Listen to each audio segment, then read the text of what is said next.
falling off on me. Anyhow, good afternoon. Welcome to Deep Thoughts While Driving. Me, myself, and I here, as per usual. You may notice I am wearing the Biohazard Hat. There is a valid reason why I am wearing the Biohazard Hat. I'm on my way to work, and one of the clients is sick. The client has a urinary tract infection and influenza B. Now, influenza B is like it's the flu.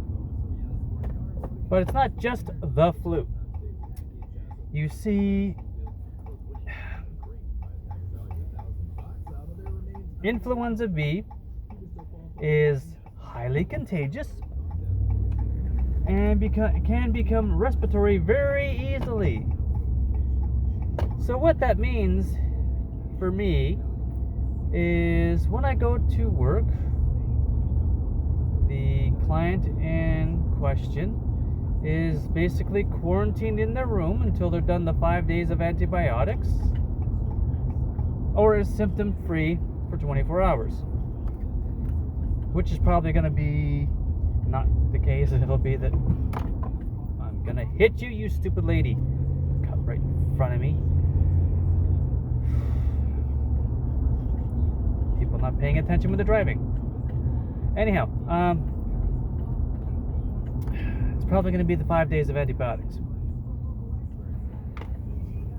So yeah. Trying to put my bracelet back on. The one clasp just keeps deciding to come undone for no apparent reason. It doesn't quite lock in like it's supposed to. Lights turn green, never mind.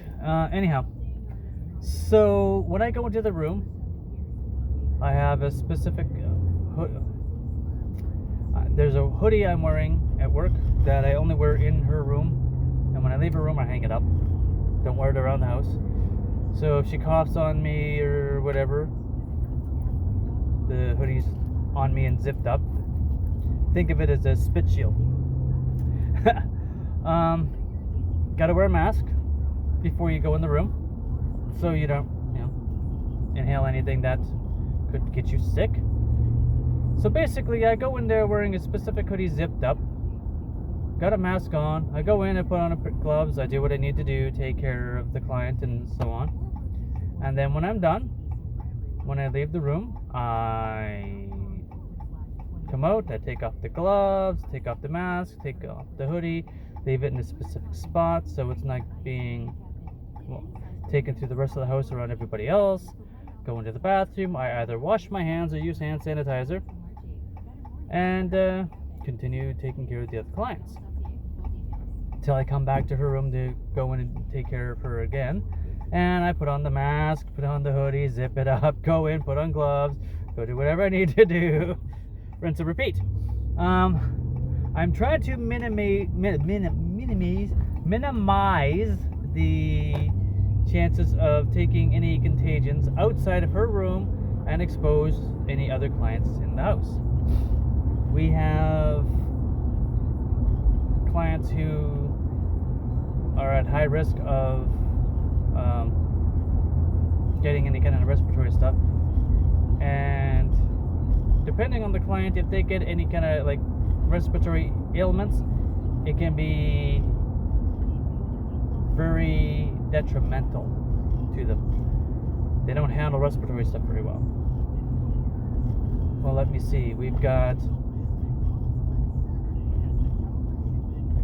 multiple clients with tracheotomies, and this is and that's and the others. So, you gotta take the proper precautions to keep everybody safe. Not just that, but when I get home, the first thing I do is take off everything I've been wearing from the waist up, throw it in the laundry, and I go have a shower.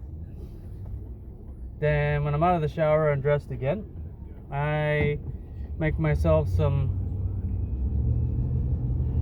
cold fighting tea, and I have a couple vitamins in there, D3 I think it is. The wife's been taking 2 of those a day, and she claims as long as she's been taking them, she doesn't get sick as often, and like she'll be able to feel she's fighting something off, but she doesn't actually get sick. And I'm also hitting myself up with 1,500 milligrams or milligrams of vitamin C at the same time. So I'm boosting the snot out of my immune system.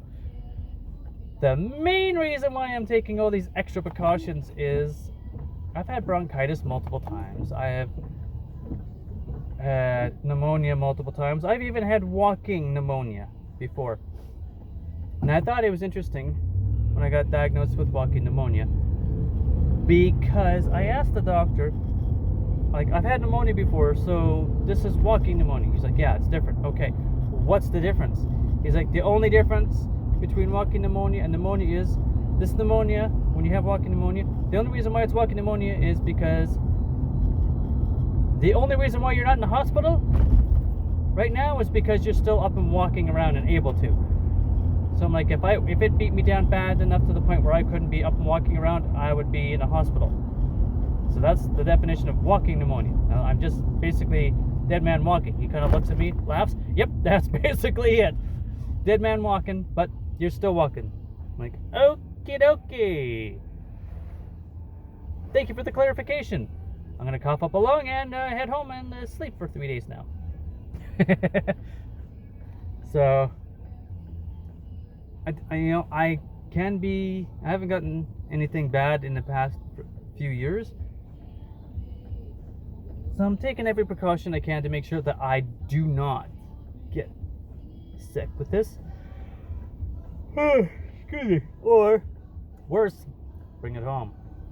Because my wife has made it quite crystal clear that if I bring this influenza B home to her and she gets sick, she will, and I quote, kick my ass. I believe her too. She'll be seriously not happy with me. I will be in the doghouse, sleeping on the couch the entire time she's sick.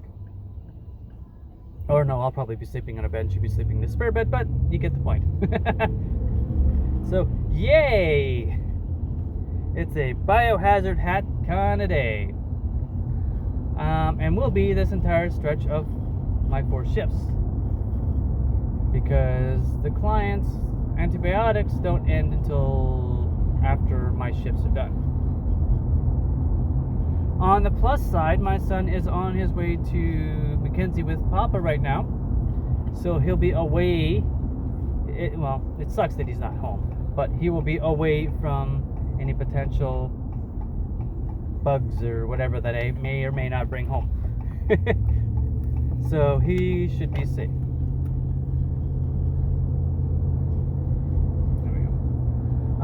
Hopefully. We'll see. So, yeah.